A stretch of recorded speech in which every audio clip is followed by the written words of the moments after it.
Chapter 5, Bee-ware.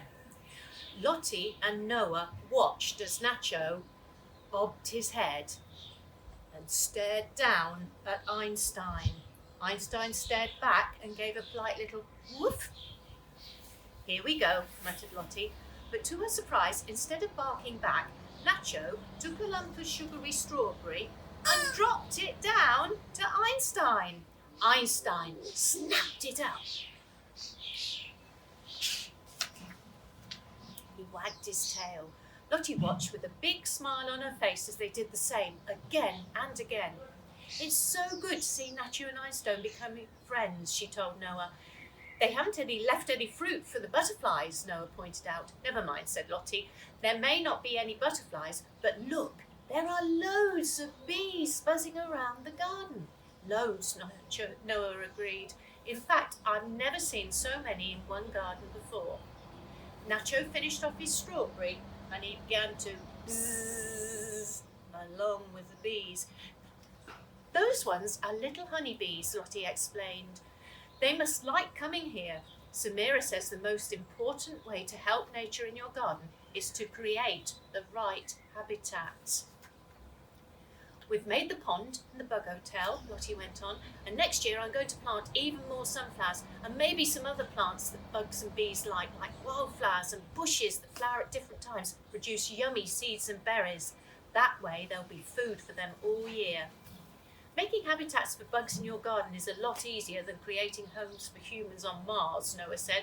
We'll have to live in pods or domes, but there'll be lots of people packed in together, so life will have to be really organised. That sounds like living in a beehive, Lottie said, but I wouldn't want to live in a hive. Each honeybee has a specific role. They can't choose to be anything they like one wannabe wildlife presenter like you, Noah joked, or an astronaut living on Mars like you, Lottie countered. Buzzing noise was becoming louder and louder. Zzz.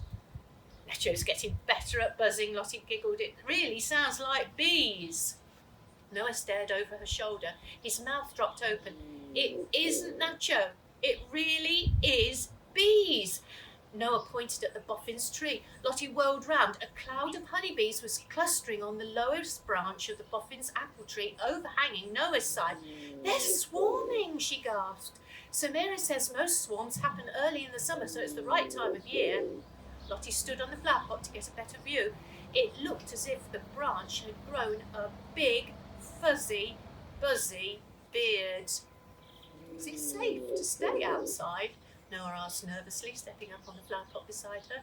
It's only just big enough for two.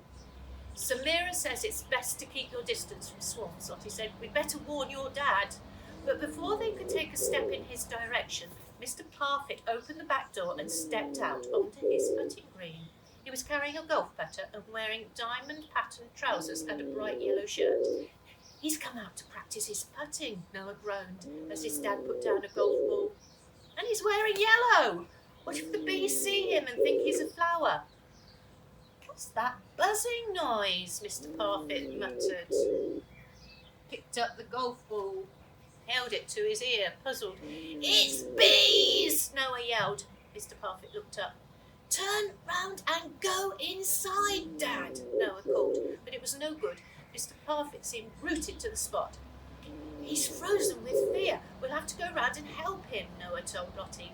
We can go in through the front door. Good idea, we don't want to disturb the swarm, Lottie agreed, and they raced next door with Nacho and Einstein close behind and made their way through the house into the kitchen. Sit and stay, Lottie told Einstein. Nacho perched on the back of a kitchen chair while they quietly opened the kitchen door and slowly tiptoed into the garden. The swarm was still buzzing around the branch. Dad, come inside where it's safe, Noah said quietly, grabbing his dad's sleeve and tugging. Mr. Parfit didn't move. Yes, come inside. Lottie took hold of his other sleeve, but he still wouldn't budge. Woof! Einstein burst out of the kitchen door, grabbed the bottom of Mr. Parfit's trousers and tugged with all his might. Lottie glanced nervously at the swarm, but the bees weren't taking any notice of them. There was a loud rip.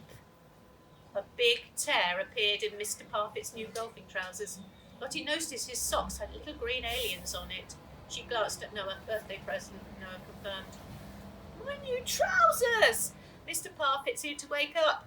Oh, bees! He shrieked, dashing inside.